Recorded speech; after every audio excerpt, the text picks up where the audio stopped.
Bantay kayo dito. Mabilis na kami. Tara, Kadlat.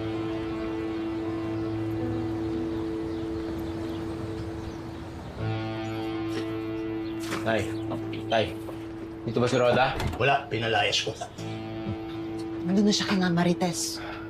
Buti naman. Makakagalaw na kayo na walang kasungot. Ano? Handa na kayo magbenta? Oo naman. May plano na ako pero dinidiskartehan ko pa. Hindi ko alam kung lulusok. Ganito. Ipapakita ko sa inyo kung paano ko ibebenta ito. Kayo na ang magsabi